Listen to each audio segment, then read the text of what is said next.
নমস্কার বন্ধুরা, প্রতিদিনের মতো আজকেও ফিরে এসেছি লক্ষ্মী কুটিরের রান্নাঘরের পক্ষ থেকে। সুপ্রভাত। আজকে আমাদের রেসিপি লাউয়ের ঘন্ট চিংড়ি মাছ দিয়ে।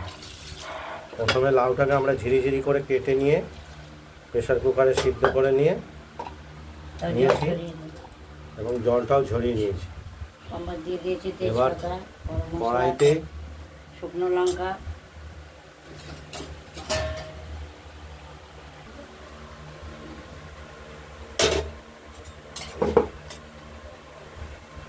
কড়াইতে তেল দিয়েছি। তেল দেওয়া হয়ে গেছে, তেল দিতে গেছে, ফোড়নটা দেব। ফোড়ন দেওয়া হয়ে গেছে, তেজপাতা, শুকনো লঙ্কা, গরম মশলা, দারচিনি। এবার চিংড়ি মাছগুলো এই দারচিনি ভেজে নিচ্ছি আর এলাচ এগুলো দিয়েছি, হালকা আছে ভেজে নিয়েছি। এবার চিংড়ি মাছগুলো দিচ্ছি।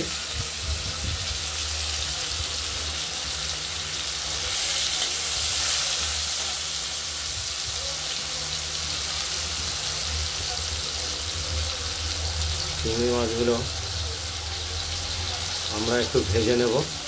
ভেজে তারপরে দিয়ে দেবো।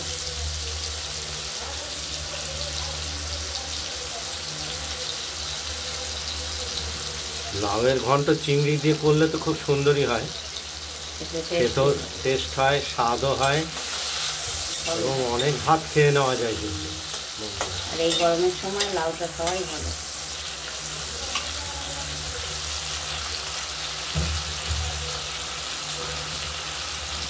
চিংড়ি মাছ যে কোনো প্রকারই দেওয়া যায়, ছোটও দেওয়া যায়, বড়ও দেওয়া যায়, কেটেও দেওয়া যায়, আবার বেটেও দেওয়া যায়।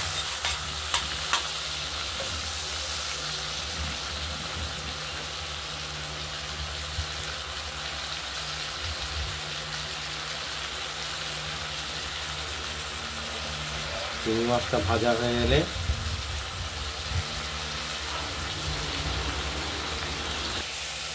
আচ্ছা, এই লাউটার জলটা ছেঁকে ফেলেছি, আমরা কড়াইতে দিয়ে দেবো।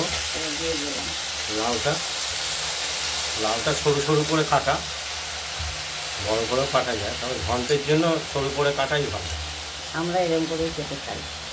আমাদের বড় করে কষ্ট দিয়ে খেলে, সর্ষে দিয়ে খেলে তখন একটু বড় করে দিই।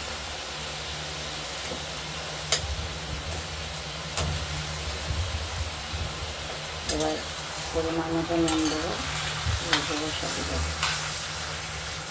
দিয়েছি অল্প চিংড়ি মাছ ভাজার সময়।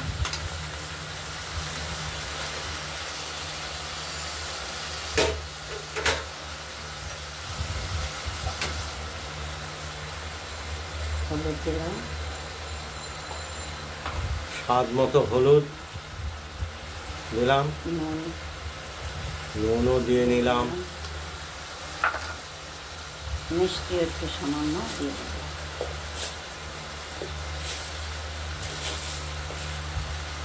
স্বাদ মতো চিনিও দিয়ে নিলাম, মিষ্টি দিয়ে নিলাম। আমরা মাছ, চিংড়ি মাছ, মাছের মাথা এইসব দিয়ে করলে একটু জিরে বাটা আর লঙ্কা আমাদের দিতে হয়।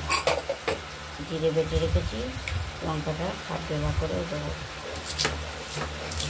এরপরে লাউ ঘন্টতে জিরে বাটা, এই জিরেটা বাটা এবং লঙ্কা আধ বাটা করে লাউতে দিয়ে নেব। চিড়ে দিলেও হয়, চিড়ে দিলাম না। চিড়েও দেওয়া যায়।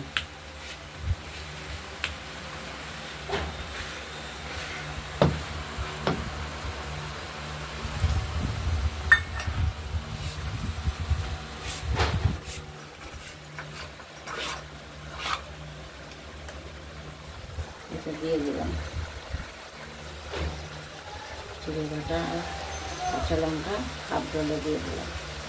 চিড়েও দেওয়া যেত, আমি দিইনি, জলে দিয়ে দিলাম। এবার এটা নাড়াচাড়া দেবো, দিয়ে মাখা মাখা করবো, তারপর নাড়া। লাউ প্রেসার কুকারে সেদ্ধ করে নিলে বেশিক্ষণ লাগে না, অনেকটাই গ্যাসের সেভ হয়ে যায় আমাদের তো গ্রামে বাড়ি নয়, কাঠ কোটো কিছুই পাই না আমরা। আমাদের গ্যাসেই করতে হয় আর প্রেশার কুকার ব্যবহার করতে হয়। এবং তাড়াতাড়িও হয়, রান্নাটাও তাড়াতাড়ি করে ফেলে। হোক জলটা মরুক, জলটা মরে যাবে, তারপরে মোটামুটি রেডি হয়ে আসবে। লাউয়ের ঘন্ট হয়ে গেছে, রেডি হয়ে গেছে। নুন ঝাল মিষ্টি সব ঠিকঠাক হয়েছে। অত কাছে নিয়ে পড়েই যাবে। লাউয়ের ঘন্ট রেডি হয়ে গেছে।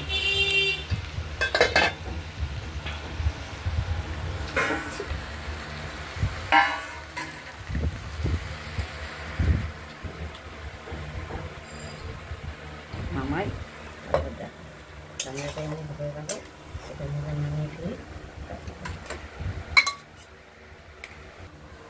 লাউয়ের ঘন্ট রেডি।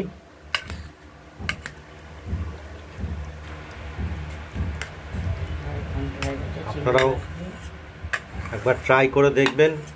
এরপরে ফুটে এবার এরকম করে রেঁধে দেখবেন, খেতে ভালোই লাগে। আর এই আশা করি গরমে তো এমনিই ভালো লাগে, খেতে ভালো লাগবে। আর এই গরমেও লাউ খেয়ে খাওয়া ভালো। আচ্ছা, এখানেই শেষ করলাম। বন্ধুরা ভালো থাকবেন, সুস্থ থাকবেন, পাশে থাকবেন, লাইক করবেন, সাবস্ক্রাইব করবেন, আর পাশের বেল ঘন্টি বাজবেন, কমেন্ট করবেন, পাশের বেল ঘন্টি বাজিয়ে দেবেন। আজকের মতো টাটা।